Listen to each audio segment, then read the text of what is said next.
Sustainability is a priority for many students and faculty members on Ohio University's campus. So they're pitching a new approach for fundraising called the Green Fee. Projects reporter Liz Parch from The Post, Ohio University's independent student-run newspaper, joins us here in studio to explain all we need to know about the Green Fee. Liz, thanks for joining us. Thanks for having me. So first things first, as you talk about in your article, what exactly is a Green Fee? Yeah, so a green fee is a fee attached to tuition that acts as a revolving fund for sustainability projects on campus. And so building off of that, what's happening on campus right here, right now with advocacy for those green fees? Yeah, so currently a student called Caden Hibbs is kind of working on sparking this conversation. He first heard about it back in 2016 when a former student had attempted to do that as well. However, at the time, it kind of got dismissed because the Board of Regents didn't really want to add a new fee on top of increasing tuition. So right now, he's just trying to kind of spark this conversation in his circles at Student Senate and at the Office of Sustainability. And his next steps is really just trying to gauge how students feel about it. He's trying to put together a survey, kind of asking if they would want a green fee, to kind of give it as an argument to the university, as we really do care about sustainability on campus. Of course. And so for students like Caden, why is the green fee so important for those sustainability projects? So currently at the Office of Sustainability, there is zero funding for projects on campus. 96% of their budget goes to things like salaries for the employees, and the 4 to 5 remaining go to things like educational opportunities, special events, things of that sort of nature. So as you can see, there's no really room for sustainability project funding. In their 2021 Sustainability and Climate Action Plan, they have pitched the revolving fund as a way to kind of help student projects, but it just hasn't really happened yet. Interesting. And with that margin being so small and basically having almost close to 0% in that budget, how are students right now on campus funding their sustainability projects that they want to get involved in? Yeah, so that's a really interesting question, because I think a lot of students are asking the same question. In my article, I interviewed Lily Schaefer, who's trying to implement a bee pollination garden at OU. However, she's really exhausted a lot of her efforts. She's looked into grant funding at the Honors Tutorial College. However, that's very broad, and it's given to a lot of students, so she didn't really feel like she would get it. She's looked into other funding, like grant funding. However, it takes a very long time for it to come through, and wouldn't come in until after her project would need to be done. So really, she's just torn between either she's going to have to fund it through her own means, her own pockets, or she's going to have to give up the project. Wow, interesting perspective you have there. Foraging is growing in popularity among younger generations as audiences learn how the activity helps to save the environment. Appalachia is an especially fertile area for foraging, with local resources for interested people to get started. Joining us now is a reporter from The Post, Ohio University's independent student-run newspaper. Trey Spencer is the senior writer at the paper and just published an article looking at foraging in Southeast Ohio. Thanks for joining us, Trey. Thank you for having me. So Trey, could you just tell me what foraging is? Yeah, so foraging is a really cool way to get outside and connect with your local environment. And it's basically just a process where you collect fruits, vegetables, or mushrooms and things like that. And you can use those in a variety of ways, including cooking and other ways. So that sounds like a great way to get outdoors and get hands-on with your food. Exactly. So going a little bit deeper, could you tell me a little bit about the historical context of foraging? Yeah, of course. So historically in this region, in Appalachia, European settlers like Daniel Boone foraged for ginseng, which is a plant that's mostly used in pharmaceuticals. And it brought a lot of economic value to the region because of its rarity, and it really got the region booming. Oh, so I could see the historical importance that it played, but I'm curious, what is the importance of foraging in Southeast Ohio? So specifically in Athens, we have a large influx of college students in a younger generation that's very interested in being environmentally conscious. And a lot of students are looking for more ways to connect with their environment, and foraging is a great go-to for that. Oh yes, so speaking of environmental consciousness, I'm curious, with the context of foraging, what in your eyes is the biggest issue impacting the environment today? Today, that's definitely climate change and reducing our carbon footprint. And I believe that there's a lot of things that we can do to do that, and foraging is a really great way to do that and to get started. And I think it's definitely the easiest because you can just go outside and find your own fruits and vegetables, and it's just a really easy way to lower your carbon footprint. So finally, Trey, if somebody wanted to go foraging this weekend, what's something that they need to know? They definitely should stay prepared. That's the first thing. So research local plants that are in the region and things that are edible. The second thing is definitely pretend like you're going on a hike and definitely bring water and bring the right clothing. And the third thing is just to have fun. Yes, having fun is the most important thing of all, isn't it? So that is all some great information. Thank you for sharing with us, Trey. If you want to read the full story, head over to thepostathens.com and take a look under the projects section. Individuals in the LGBTQI+ community often struggle to find adequate healthcare options, and that's just no different here in Athens. The Post, Ohio University's independent student-run newspaper, recently spoke with healthcare professionals at Equitas Health Institute to discuss the barriers those seeking care face. Kayla Bennett is the managing editor at The Post, and she reported on the story. Kayla, thanks for joining us. Yeah, of course. Thank you so much for having me. Of course. And so first things first, you mentioned in your article about Equitas Healthcare. What exactly is that? Yeah. Equitas is a nonprofit community healthcare system founded in 1984, and it serves thousands of people throughout Ohio. In Ohio, there are 22 locations. Specifically, the Athens location serves 19 counties. They range anywhere from providing prep health navigation to pharmacy to behavioral health. Wow, so talk about a broad reach, both locations and resource-wise.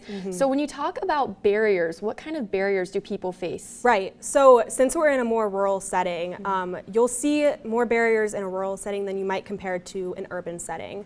Some of those barriers might include transportation. Although Athens has public transportation, it might not reach as far as it needs to compared to maybe one would in an urban setting.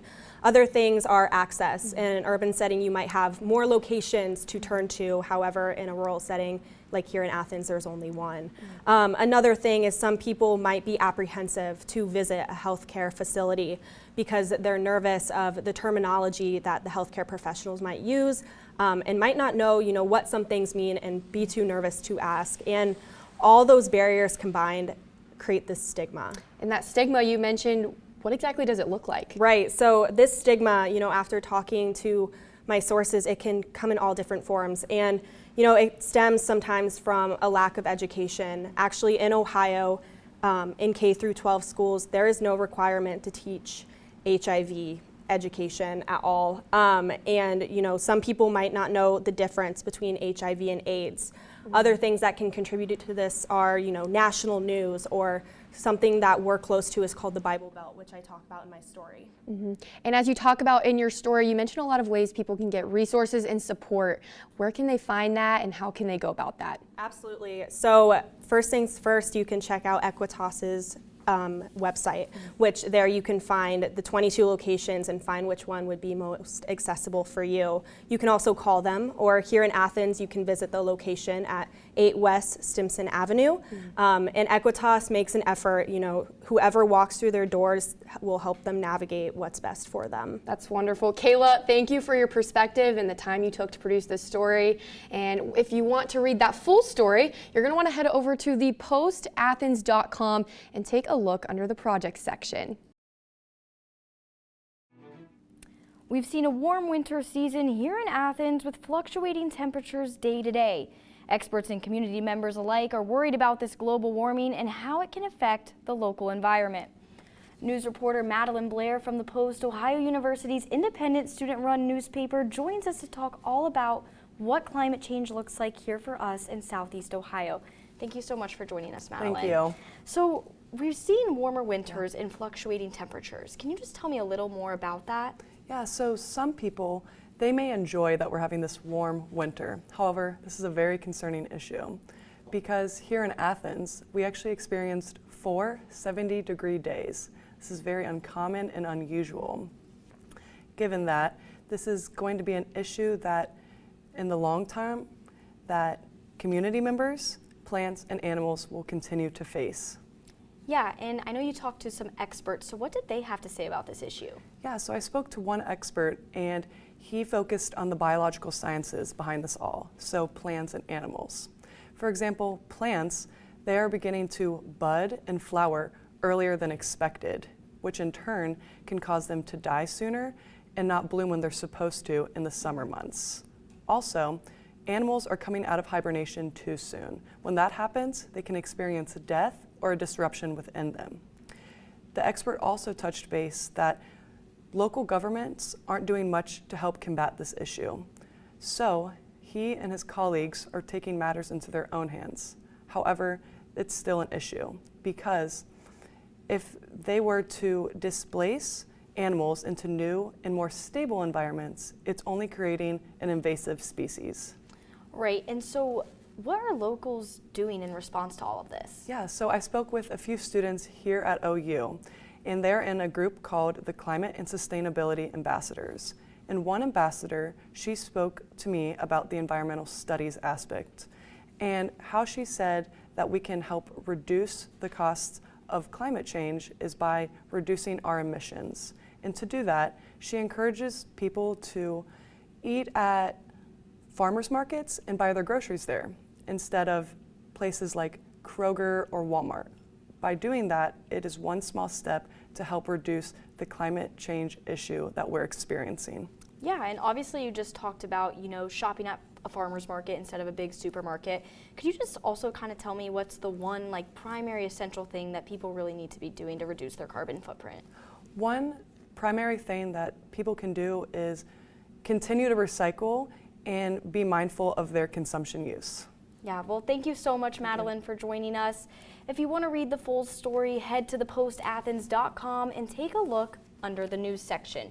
High school baseball players are looking to go to college. They aren't typically looking at a normal 4-year experience. Junior colleges are where many of these players get their start in the professional baseball world.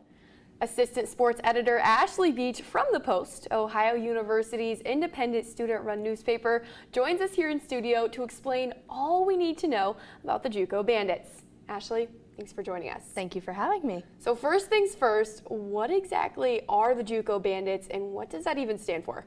So JUCO stands for junior college, and JUCO Bandits are any student athletes who elect to go to a 2-year school before transferring out to a 4-year institution, whether that's a Division I, II, or III, NAIA, NCAA. Sometimes these guys don't end up going to a college after they're at junior college, but it's a really rewarding experience for them if they do. So for those athletes, why do they even choose to take the JUCO route at all? Yes, so for some people it's financial, personal, maybe they're not mentally strong enough yet, physically strong enough yet, maybe their grades aren't quite up to par where they need to be to get into that 4-year institution. So they come to a junior college first, and there's a couple hundred across the United States, and they get a little bit more playing time, they get a little bit more development, a little more time in the classroom before they decide to take that next step or just go finish out their degree. And how does this route differ for, per se, like an OU freshman who starts out here? How is that different?